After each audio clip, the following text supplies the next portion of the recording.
bienvenue dans cette vidéo, où nous allons vous montrer le moyen le moins cher d'envoyer des shillings tanzaniens avec des euros sur n'importe quel compte bancaire. Si vous avez déjà essayé d'envoyer une devise autre que l'euro par l'intermédiaire de votre banque, vous avez vu les commissions élevées qu'elle prélève et le peu d'argent qui parvient à l'autre compte. C'est pourquoi, dans cette vidéo, nous allons voir comment vous pouvez le faire, en payant le moins possible de commissions et en sachant à tout moment le montant réel qui va parvenir à l'autre personne. Vous pouvez utiliser cette méthode et elle est très utile pour envoyer de l'argent sur votre compte bancaire dans un autre pays, à d'autres personnes, ou pour effectuer les paiements dont vous avez besoin dans une autre devise pour des services ou des biens. C'est également idéal pour envoyer de l'argent à vos proches.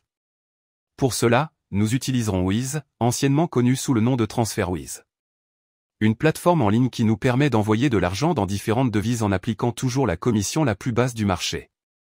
En plus d'avoir une utilisation très facile et intuitive que nous allons voir maintenant, et d'être une plateforme utilisée par des millions d'utilisateurs chaque mois. Voyons donc comment cela fonctionne et comment vous pouvez l'utiliser pour envoyer de l'argent de la manière la plus économique possible.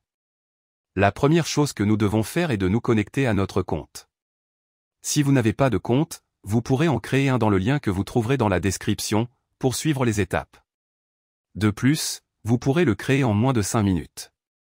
Une fois que vous vous serez connecté et que vous aurez configuré votre profil, vous verrez le panneau principal, avec toute votre activité si vous avez déjà effectué un transfert. Il existe d'autres fonctions et aspects très intéressants de Wise que nous verrons plus tard. Mais pour l'instant, nous allons nous concentrer sur la manière d'envoyer votre argent dans la devise de votre choix. Pour ce faire, cliquez sur Envoyer de l'argent. Ici, nous indiquerons les deux devises, celle avec laquelle nous allons payer, dans ce cas les euros, et celle que nous voulons envoyer, dans ce cas les shillings tanzaniens. Ensuite, le montant que nous voulons envoyer. Ici, vous pouvez indiquer les euros, ou si vous devez envoyer un montant spécifique dans l'autre devise, vous pouvez également l'indiquer et voir le montant total des euros. Nous continuons avec les commissions. Dans les frais, vous verrez 3 options, transfert rapide, transfert facile et transfert à faible coût. Ma recommandation est d'utiliser le transfert rapide s'il n'y a pas beaucoup de différence de prix. S'il y en a une, choisissez le transfert facile ou à faible coût. Vous verrez ci-dessous le taux de change que nous sommes assurés d'obtenir dans les prochaines heures. Vous pouvez donc être sûr que vous ne serez pas surfacturé ou que vous ne serez pas facturé à un taux de change défavorable. C'est un phénomène très courant dans les banques, qui, en plus de facturer des commissions très élevées pour les échanges de devises ou l'envoi d'argent à l'étranger, applique un taux de change qui n'est pas celui du marché, ce qui vous fait payer plus cher.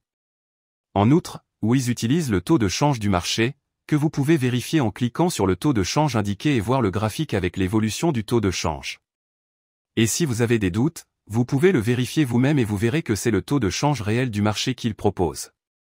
Juste en dessous, vous verrez le montant que vous économisez en utilisant Wise et non une banque traditionnelle, ainsi que le délai estimé d'arrivée. Vous pouvez même cliquer sur Comparer les prix ou pour voir les différentes options d'envoi de la devise que vous souhaitez, et vous verrez que Wise est toujours le moins cher. Passez à l'étape suivante. Ici, vous devrez choisir à qui vous envoyez l'argent, qu'il s'agisse de vous-même dans un autre pays, d'une autre personne, d'une entreprise ou d'une organisation caritative.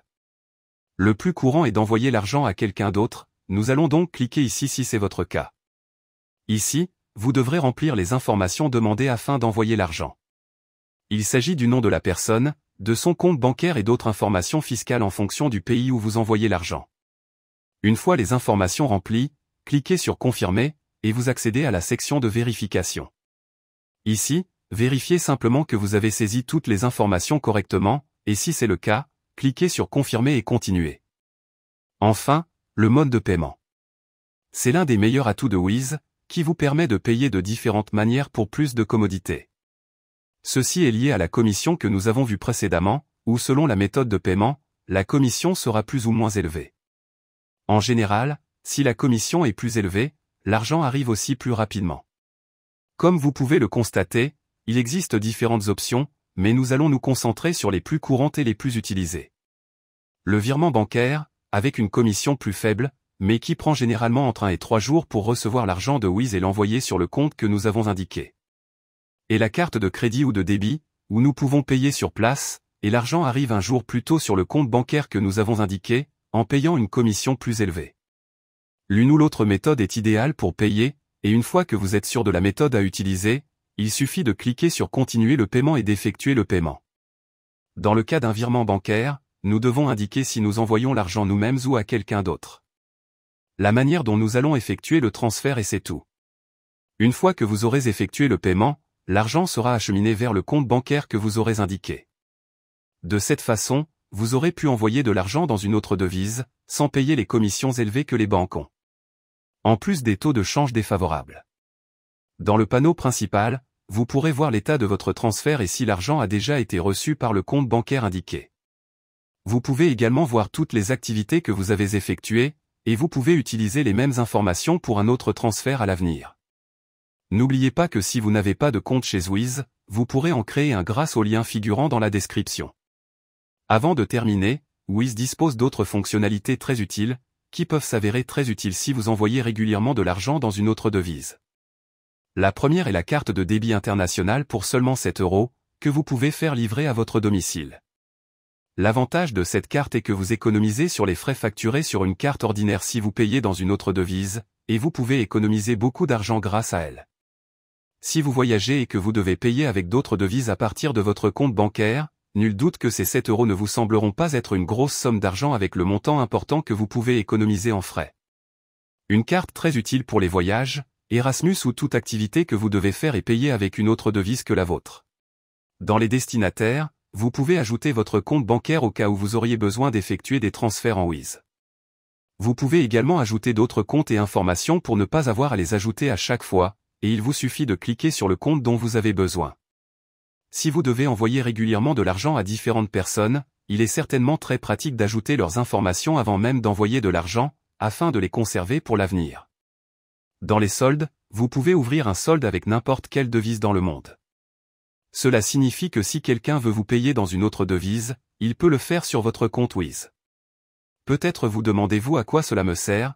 Très simple, si on envoie de l'argent sur votre compte bancaire dans une autre devise, il est très probable que le taux de change sera défavorable, et votre propre banque vous facturera une commission pour recevoir de l'argent dans une autre devise à l'international. Ici, vous pouvez recevoir l'argent dans votre devise, puis l'envoyer sur votre compte ou l'utiliser avec votre carte pour éviter tous les frais bancaires élevés. Cliquez sur Ouvrir un solde, puis sur la devise que vous souhaitez utiliser. Vous aurez maintenant un solde dans cette devise. Si vous cliquez sur la devise, vous verrez votre compte bancaire où vous pouvez envoyer de l'argent dans cette devise pour l'avoir dans votre solde Wiz, puis l'utiliser ou le transférer sur votre compte bancaire. Vous verrez que certaines devises ont des frais, comme le dollar, si vous n'utilisez pas la CH, mais croyez-moi, ces frais sont bien inférieurs à ceux que votre banque peut vous facturer. Enfin, dans les pots, vous pouvez créer un compte d'épargne en mettant de côté l'argent que vous avez dans votre solde et en fixant des objectifs pour les montants que vous voulez atteindre. Une façon de plus de gérer votre argent au sein de Wiz. J'espère que cette vidéo vous a aidé à économiser le plus possible en envoyant de l'argent à l'étranger avec une autre devise. Dans la description, vous pourrez trouver le lien pour créer votre compte avec Wiz, si vous n'en avez pas encore.